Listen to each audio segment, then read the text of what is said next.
me welcome Jayson Cardon with his speech entitled, Image is Everything. Image is everything.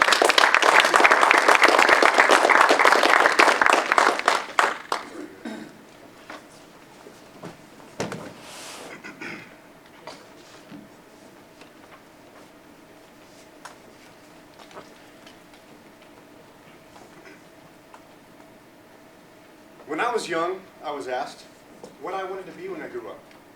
Without skipping a beat, I jumped up and I screamed, "The garbage man!" "The garbage man," people replied. Madam Chair, fellow Toastmasters and distinguished guests, image is everything. For the first 14 years of my life, I grew up in a double-wide, 200-unit mobile home park, and I loved every second of it. My favorite memories were Monday mornings. On Sunday evenings, I cracked my bedroom window. This way, I could hear the garbage truck first thing in the morning. Crash!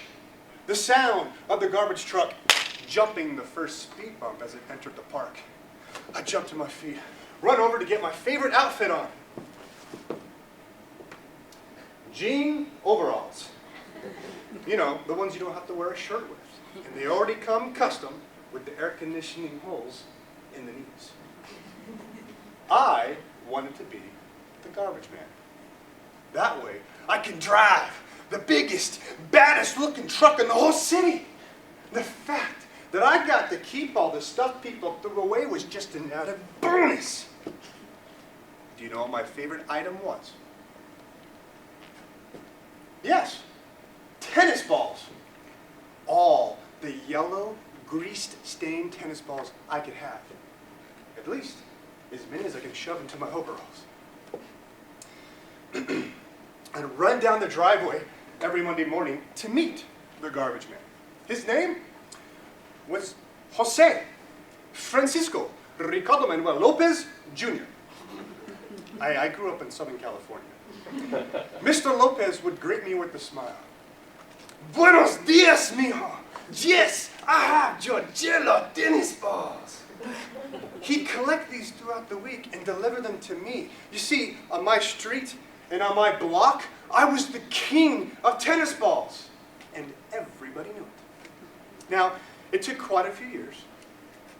And puberty, to realize that becoming a garbage man simply wasn't going to cut it. Now that I'm going on 32, image is everything. You don't believe me? Well, how are you keeping up with social media? Because nowadays I have to worry about Facebook, Twitter, Instagram, and LinkedIn. I have to worry about hashtag this and hashtag that. Am I the only one that finds it difficult to tweet, post, tag, and then check in? I feel this enormous pressure that no one's going to like my post about going to the gym for the second time in one day. Or better yet, the selfie profile pic I'm taking in the bathroom that's being photobombed by a toilet with the seat up. You see, what we post and what we like displays an image we've created for the entire world to see. And it's not just people that create an image. It's places and even states. I'll give you an example. 5 years ago, I moved from California to New Mexico. Man, what a culture shock. Green chili. It's all over this state.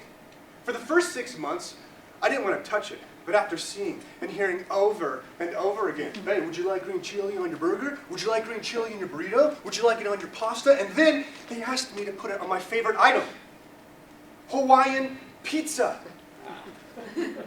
That was the turning point. I was hooked.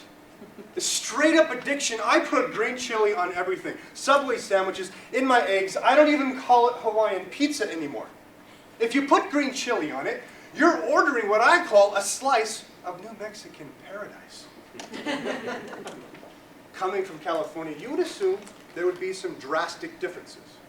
But I wasn't prepared for all this beach and no ocean. I longed for the days that I could surf the waves of Southern California and hit up San Diego, Oceanside, Newport, Huntington, Malibu.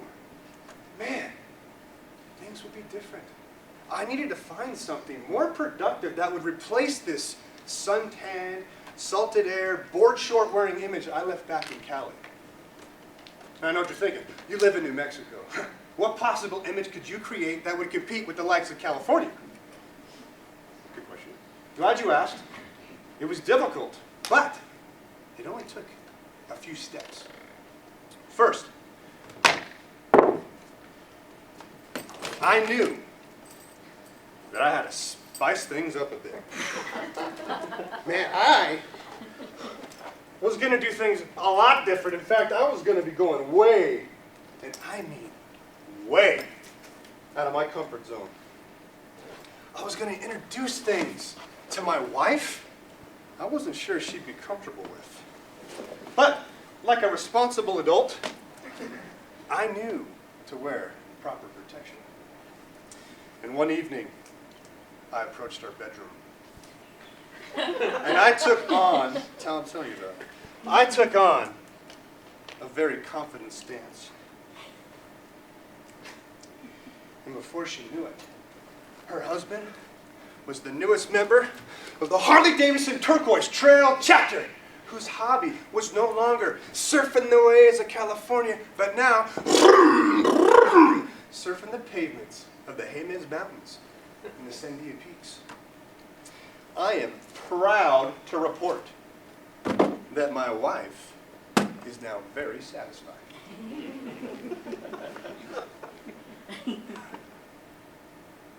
It's clear to me now that from an idolized garbage man to a suntan surfer and all the way to a fully leathered biker, our image is only half the picture.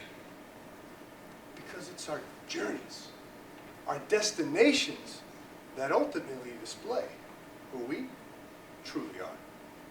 Mr. Toastmaster.